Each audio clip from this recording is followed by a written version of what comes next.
What's up, guys? What's up, Spring? How are you guys doing? Welcome to Springcast. Hoje, sem delongas, que hoje o dia foi maluco. Estamos gravando no Dia dos Namorados, por isso que você tá vendo aqui o ambiente um pouco mais romântico. Eu falei, Tago, vamos fazer um ambiente romântico. Mas eu vou conversar aqui com Mr. Cláudio Tago, fundador da empreiteira Dinco. Né? Muito obrigado, Mr. Cláudio, por você estar aqui. Prazer todo meu, eu tava sempre querendo aqui participar, tava pensando quando que eu ia ser chamado. Ô, louco, você foi um dos primeiros, na verdade, sabe, que eu chamei, você lembra? Não bateu o calendário. Aí a gente não conseguiu bater calendário, mas é uma satisfação, né? Tô sempre assistindo aí. Tem que vermante, mesmo. Estamos sempre na torcida, somos sempre parceiros. Né? Pois é, pra quem não sabe aí, Tago tá sempre parceiro da Spring School desde o início, né? Desde o início da Dinco você tá aí com a gente. Mas que legal, me conta um pouquinho, só um pouquinho assim pra gente dar uma entrada aqui. Yeah. Can't stop me now. O que é a Dinco? Fala um pouquinho dela pra gente. A Dinco é uma empresa de empregos, né, de oferta de empregos, mas nós vemos aí com um propósito diferente, né, que é ajudar pessoas, tirar o brilho da pessoa de para fora, né, fazer com que ela realmente se der tudo certo, que até que ela saia da fábrica, monte seu negócio, volte para o Brasil com um projeto já terminado, né? Esse é o nosso propósito hoje. Legal, né? Legal. A gente tá, para quem não sabe, né, tá assistindo, sei lá, pela primeira vez, a gente tá no Japão. A Dinco é uma empresa que, como a Spring, fundada aqui no Japão, e a gente tem como principal mercado o mercado brasileiro. Né? Embora, of course, os seus clientes reais são os japoneses, né? Sim.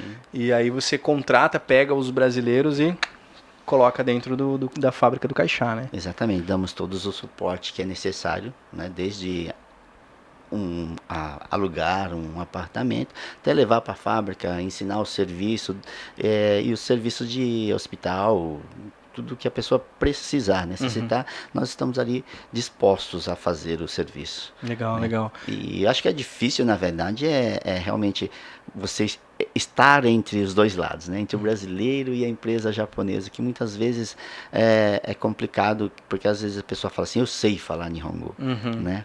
E nem sempre, o japonês fala muito de nuance, né? Nuance. Ele fala de uma forma e nem sempre o significado é conforme a palavra. Okay. Né? Não sei se você já ouviu falar, o japonês fala assim, nossa, como você é bobo, né? Mas é um bobo assim carinhoso. Right. E muitas vezes nós pegamos aquele bobo como uma ofensa, né?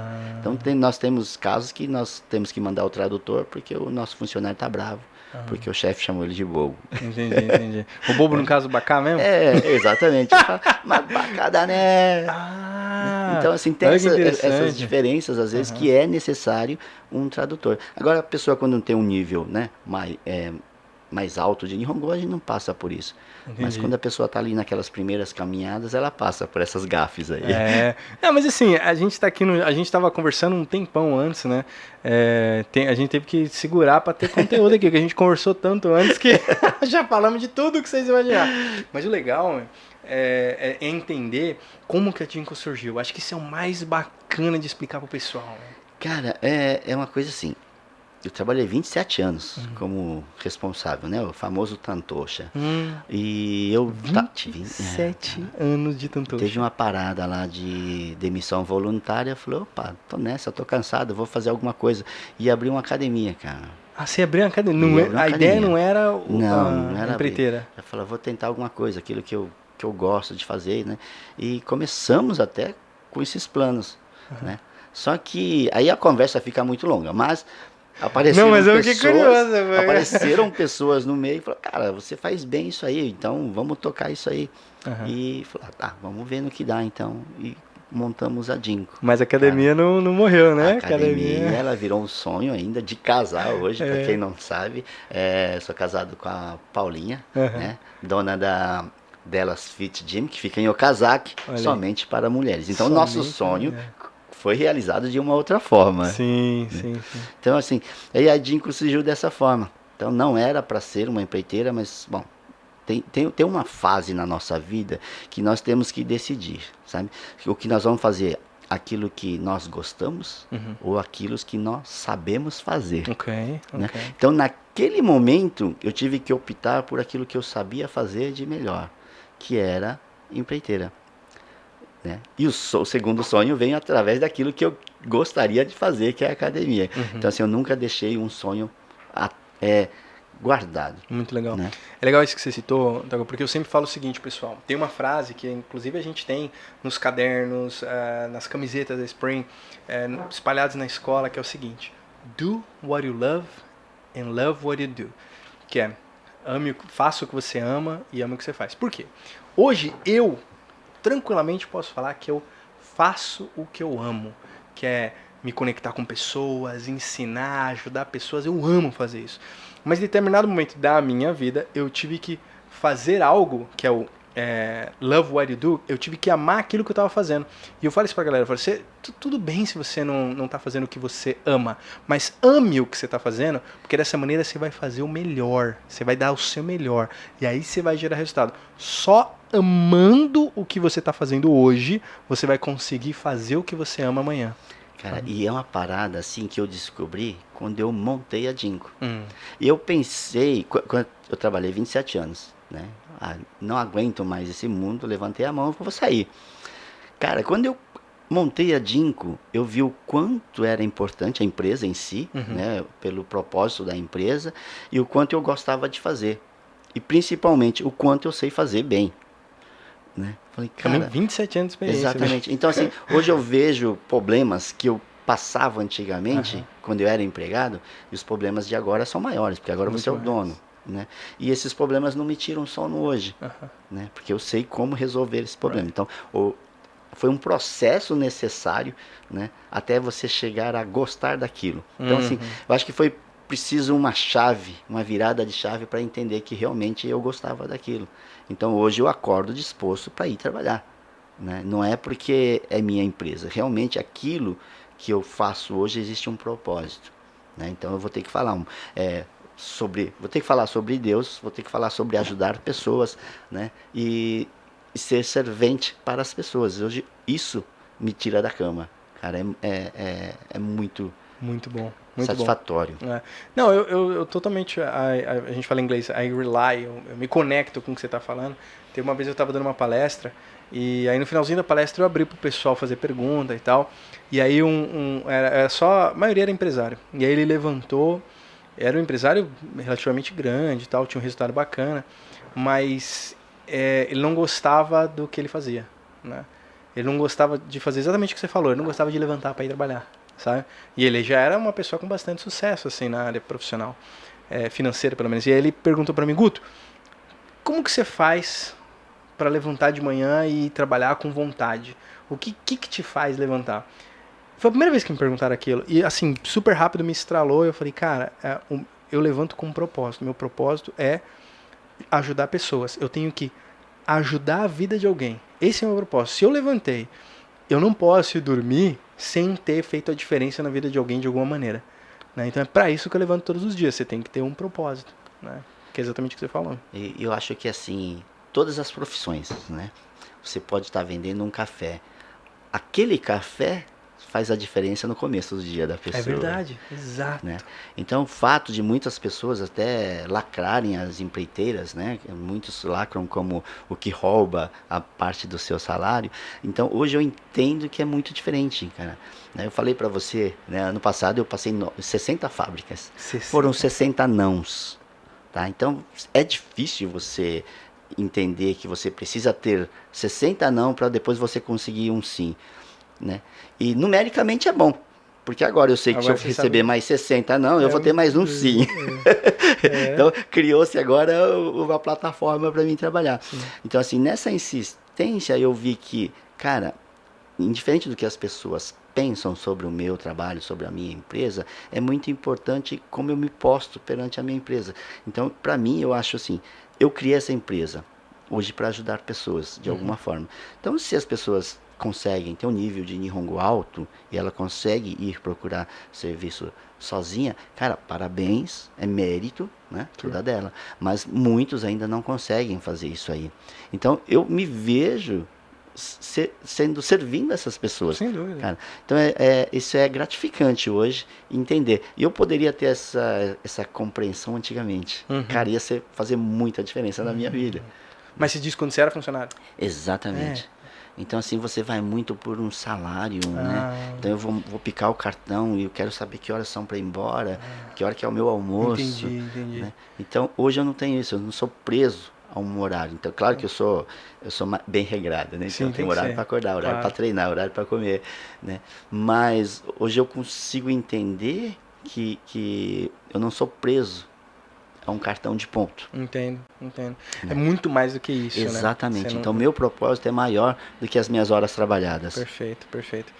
Mas isso é interessante porque é a mentalidade de cada um, né? Quando eu cheguei no Japão em 2005, eu vim por uma empreiteira maravilhosa, né?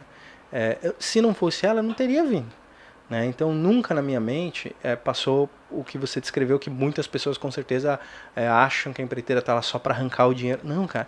Eu cheguei no Japão, olha que incrível, a empreiteira já tinha alugado apartamento para mim, o cara foi me buscar no aeroporto.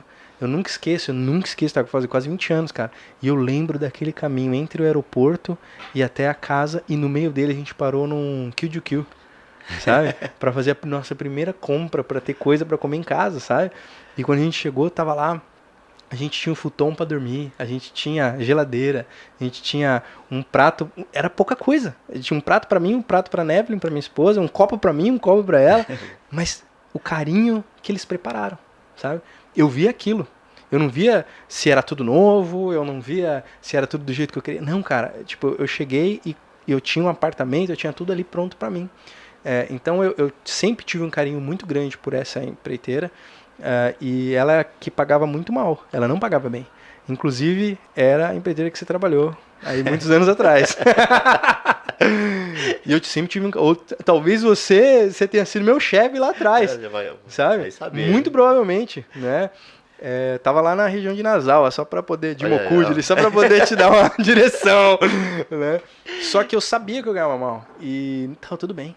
Eu sabia que eles estavam tudo bem, fazia parte do acordo do que a gente tinha acordado, né? E eles sempre cuidaram muito bem, sabe? E até hoje eu tenho assim, eu não tenho contato nenhum com eles, mas eu tenho um carinho, sabe? E essa é um ponto importante que você falou, sabe? Porque eu sempre falo para as pessoas que trabalham comigo que o salário não pode ser um motivo da pessoa estar se demitindo da Jinko, tá? Então, quanto vale o Guto dentro da Jinko? Quanto vale o Tago, tá? Então, o cara, eu posso estar pagando 1.200 e uma outra empresa pagando 1.300. Cara, então o meu valor, ele tem que cobrir essa diferença. Eu quero ficar na Jinko porque lá o atendimento é top, o Tantosha é top, a empresa tem um pensamento top. Então, assim, o valor da empresa, ela tem que cobrir essa diferença, que seja de Gojuem, Hyakuen, né? Então, eu sempre falo para os meus Tantoshas, por que ela está saindo, né? Então, assim, se vier, o serviço é muito pesado, o serviço é perigoso, então nós podemos até entender um pouco a situação, né? Mas nunca o nosso serviço, né? Então, isso aí eu levo como uma coisa, assim, bem importante dentro da Jinko, e todos entenderam essa minha política e todos trabalham bem alinhados. Eu acho que é muito interessante essa parte, sabe? Eu entendo que por a gente ser uma comunidade relativamente nova, né? A gente não tem 50 anos aqui, né? Então é relativamente novo. Eu entendo que a gente aprendeu muita coisa da hard way, da maneira mais difícil. Sim. E uma das coisas mais difíceis é o que brasileiro pulava muito de emprego por causa de Juan, por causa de 10 ienes, por causa de 50 centavos, eles estavam mudando de emprego, sabe? E deixando para trás, largava na mão a outra empresa, né? E pulava numa outra empresa e muitas vezes se arrependia, né? Por uma diferença tão pequena, porque não viu o valor que a outra oferecia, né? É aquela coisa que fala sobre preço e valor, né?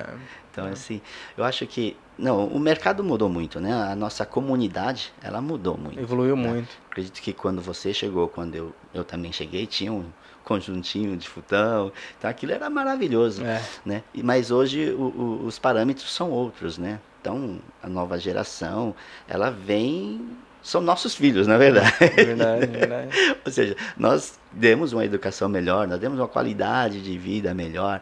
Eles já vieram encontrar um Japão Totalmente mais diferente. receptível, né? Então hoje todo mundo já vem com iPhone, chega pegando carteira, comprando um carro. Então, na nossa época, até você comprar um carro, Nossa, eu acho que ninguém comprava carro naquela época. É que você veio antes, né? Só pra contextualizar aqui. Mas eu gosto de dividir, tá, a era dos brasileiros aqui da seguinte maneira. A primeira leva... Você veio que ano? 1989. É 89. pra 90, Você veio 1990. Vamos arredondar pra 90. 1990. É o que eu falo. Você foi o que você abriu o Japão. Você foi o primeiro brasileiro. Tá ali. Né? Você veio na primeira leva. Né? Então essa primeira leva foi a que mais sofreu, cara. Cara, não Certo. tinha a regra do 40 horas de Zangyo, né? Pois é. Todo mundo vinha com muita fome de trabalhar. Então, quanto mais Zangyo... Então, na época, acho que eu fazia 160 horas normais e 160 horas de hora extra. Caramba. E não morri. Não morreu, Tô vivo tá ainda. vendo? Tá. Mas esse é o ponto. Então, assim, por horas, né? Por eras. A primeira era foi a era que você veio, que era selva. Exatamente. Tinha que se virar do jeito que desse. E o foco era trabalho. Trabalho. E that's it. Meu sogro veio nessa época e eu gosto sempre de lembrar, porque ele me contou que ele morava numa casa com outras pessoas, mas não é nem que ele dividia a casa, ele dividia o quarto dele. Sabe? Que você dividiu com 4 pessoas. Pessoas. Eu acho que o quarto ou a casa? A casa. A casa. Uma geladeira para 4 Pra pessoas. 4... Cara, Meu Deus. loucura. Ninguém mais faz isso hoje. Não. Ele chegou a dividir o quarto. Ele dormia numa beliche, o cara em cima dele ali embaixo. E ele falava que a única coisa que ele tinha era uma mala com a roupa dele embaixo da cama, só isso. Nem a bicicleta era dele, mas nada era dele, sabe? Então ele vinha só pra trabalhar, juntava uma grana e depois ia embora pro Brasil, sabe? É aquele momento assim que a gente vai falar lá. Lá antigamente, cara, o famoso lixão. Acho que o pessoal dos novos não sabe o Não famoso sabe lixão, nem né? lixão, é. Ele já sabe do usado só, né? O máximo é usado, é o Hoje tem quimbro da usado. vida. Na época, né, você lembra? O pessoal tinha o dia para jogar os móveis, as bicicletas, e a gente ficava ali, né? Só esperando o que teria de bom para você Pra levar. pegar, né? Então, meu quarto tinha uma parede de som de quase 2 metros, assim, tudo usado. E tudo novo, né? E tudo novo, né? Tudo novo. Mas era outra realidade. E essa primeira era foi uma, na minha visão, a segunda era acontece ali nos anos de 2000, quando a galera realmente começa a tirar carta, poucos, não são todos, mas começa a tirar carta, e depois ali começa a comprar carro. Aí, numa terceira era, eles começam a sair dos apartamentos de empreiteira aí pro Dante, Exato. sabe? Né, para os apartamentos do estado. E aí numa quarta era, que eu acredito que é onde a gente tá, eles começam a sair do Dante, comprar essas casas, ou ir pro apartamento sem ser Dante, ou comprar casas. Então eu acho que a gente tá nessa quarta era, só que eu acho que vai vir a quinta. Caramba. Eu não acho, vai vir a quinta. Então, as nossas eras, elas são divididas e elas são muito marcantes por tragédias, não sei se você reparou, né? Então, a cada tragédia, né, ou crise econômica que acontece no mundo, muda toda a nossa realidade. Então, nós temos aí 89, 2000, né? Então, 2008, 2011. Então, cada evento Covid. vai mudando um pouquinho da nossa característica. Né? Então, e o brasileiro é um povo incrível, eu sempre falo isso, né? Nós temos um poder de adaptação incrível, né? Que os japoneses demoram muito. Então, eu acho que essa força brasileira, essa capacidade de adaptação, ela consegue passar por várias crises, né? Temos crises que foram ruins, né? Do Lehman's Shock. Né? Que lá foi, acho, talvez, pior até que a maremoto, que a torre dos Estados Unidos, acho que foi bem pior, né? E a gente vem se adaptando. Então, só que quanto mais a gente passa por crise, mais a gente vai se enraizando na cultura. A gente vai fazendo parte. Então, assim, primeira fase que você citou, o pessoal vinha e voltava. A segunda, ela ia e voltava mais vezes, né? Então, vamos pulando agora. Ninguém volta. Agora o pessoal fica. Só que é aquilo que eu falei, eu acho que ainda vai existir uma quinta fase aí, a próxima fase, ela vai ser bem diferente na minha visão. E eu acho que a próxima fase, tá, vai bifurcar, sabe? Eu acho que ela vai num sentido de que muitos realmente vão entrar dentro da sociedade, que são os nossos filhos, né? Os filhos que estudarem escola japonesa e tal, então eles têm um pouco mais de facilidade ali de entrar. E os que falaram assim, cara, fiquei aqui tanto tempo, não consegui fazer nada, vou embora, sabe? Então eu acho que a quinta fase ainda vamos descobrir como vai ser. Pra mim, eu gosto de pensar na quinta fase como a fase do empreendedorismo, sabe? E é o que Onde está acontecendo, né? que é o que está acontecendo. Onde a galera sai da fábrica ou até dentro da fábrica entra, empreende paralelamente, empreende de maneira digital, mas começa a empreender, sabe? Eu acredito que esse é eu quero acreditar nisso, sabe? Isso é uma parada que eu quero acreditar. Nós participamos agora em Hamamatsu de uma feira, a Feira MEI, né? Uhum. Cara, foi incrível. Então, desde artesanato até comida. Então, assim, você vê que as pessoas realmente estão saindo da fábrica, estão colocando aquilo que ela tem de melhor para um produto. Uhum. Né? Então, talvez essa quinta fase é bem por aí.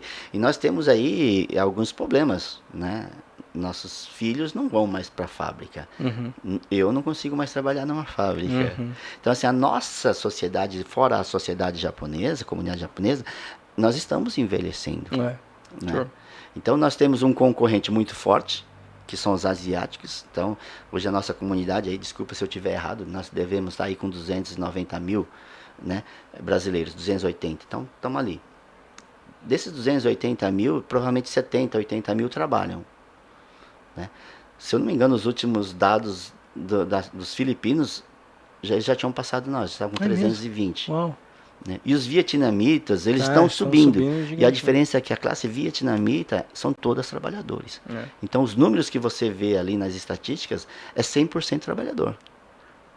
E do brasileiro não, são apenas 30%, 40%. Então, nós temos, praticamente eu como empreiteiro, eu tenho que tomar cuidado, eu fico preocupado, né, que a nossa população está envelhecendo. Difícil eu trazer um emprego para apresentar para a pessoa. Né?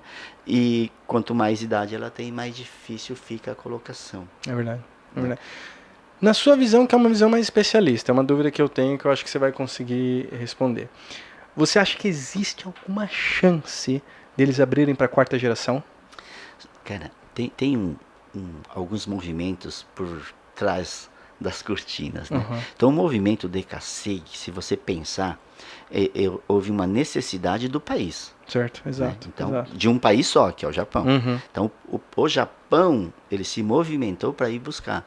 Então, foi lá e buscou e abriu as portas para os brasileiros. Né? E o Japão não tinha uma segunda opção, certo? E nesse meio tempo que o Japão abriu as fronteiras, eu acho que teve pouca transação diplomática, Brasil e Japão. Olha só. Né? Então eles puseram uma lei que só vem até a terceira geração. E a quarta geração. Agora o governo está se mexendo um pouquinho mais. Né? Contrário dos asiáticos, novamente, quem está se mexendo? O governo japonês está se mexendo. Então eles têm uma vantagem enorme quanto a nós, quando nós falamos de futuro. Uhum. Né? Mas a pergunta que eu faço sempre é assim, e a quarta geração? Não é descendente? Pois é. Né? Então, assim, eles colocaram algumas leis que praticamente é quase que impossível o cara conseguir um nível de proficiência em nível 3, se eu não me engano, né? Uhum.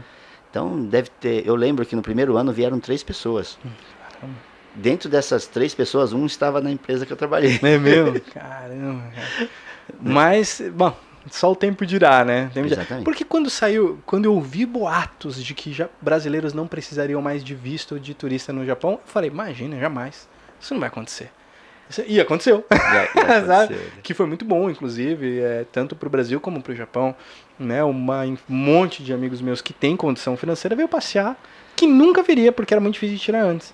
Né? Então foi bom. Uma coisa que está acontecendo agora é a aceitação de mão de obra profissional. É verdade, é verdade. Né? A procura está maior, então assim, você não precisa ter essa descendência, você não é amarrado às regras de imigração. Né? Então assim, está tendo um caminho diferente aí. Né? Não, é verdade. Então, mas assim, existem movimentos para o Yonsei. Cara, se isso for realidade, nós temos aí um aumento de mais de 50, 100 mil pessoas que querem. Vamos torcer que aconteça. A gente quer que aconteça, né? A gente quer. Né? Porque é o que você falou, tá envelhecendo, o pessoal tá...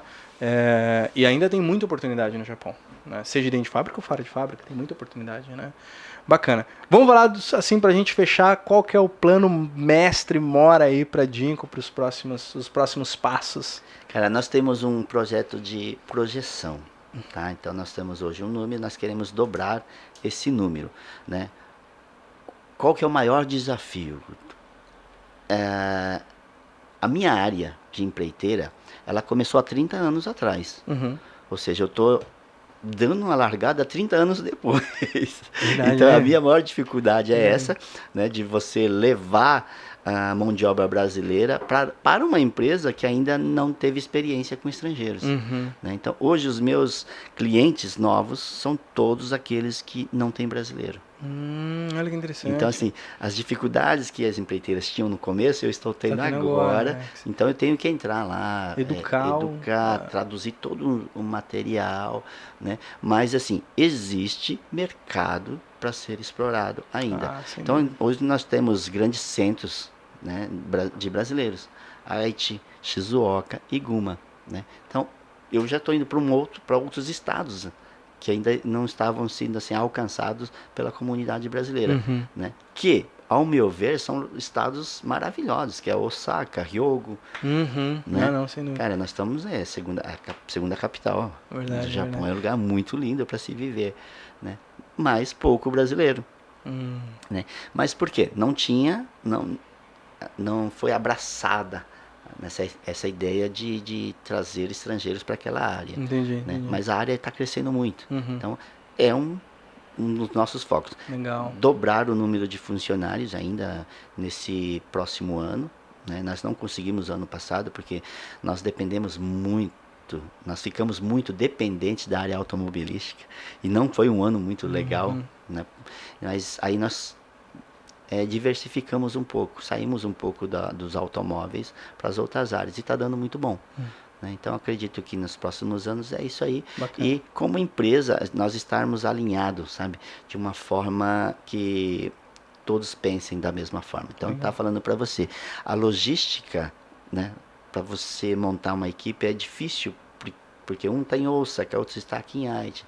Então para você juntar todo mundo, né, ou você fazer uma reunião de Zoom, né, em horários que batam assim, é bem difícil. Então hoje o meu maior desafio é esse, né, alinhar os propósitos internos, né, e o segundo é expandir externamente, que é trazer clientes novos. Boa. Fenomenal. Então, veremos uma expansão breve aí da Jinko pelo Japão. Espero estar aqui no próximo. Amém. Isso que eu ia falar, a gente vai ter que fazer outro podcast, né? Porque tem muito assunto pra gente conversar. Vamos fazer uma série aqui, série Jinko. E é interessante para as pessoas saberem como que é a outra parte de uma empreiteira. É verdade, né? é verdade. Não é só de fazer cadastro e ir lá na fábrica. Né? Vamos marcar. E como que o pessoal acha Jinko e o Tago? Aí nós estamos tendo assim, um feedback interessante. Se vocês puderem visitar as nossas páginas, vocês vão reparar que ela não tem tanta oferta de emprego. Né? Nós diversificamos um pouco. Né? Então nós trouxemos algumas curiosidades do Japão, tem um podcast ali, né? Estamos com um formato novo, que é o Jinko Talks. Então nós vamos ali intertendo com a comunidade, né? Trazendo coisas que podem agregar alguma coisa. Top. Então assim, eu participar desse programa também, assim, primeira vez que eu participo desse lado. É mesmo? Olha só que honra. Então dá um nervoso. Mas assim, é algo que nós queremos fazer. Que legal. Trazer uma imagem de uma empreiteira diferente. Né? Boa. Uma empreiteira que realmente se preocupa com a comunidade, que quer fazer parte da comunidade. Né? Igual você falou, nós vamos ter uma quinta aí de brasileiros empreendedores. Cara, eu ficaria muito feliz se muitos dos meus funcionários conseguissem dar esse passo. Amém. E é isso. Amém. Então, guys, já segue o Mr. Tago, procura aí a Jinko também no YouTube, no Instagram, vocês vão achar. E fica marcado já a próxima. Thank you very much. Obrigado por você ter vindo e thank you very much por você ter assistido esse episódio. Curte, comenta, compartilha, se inscreve no canal e até o próximo episódio. Spring Your Life. Bye bye. Yeah. Can't stop me now.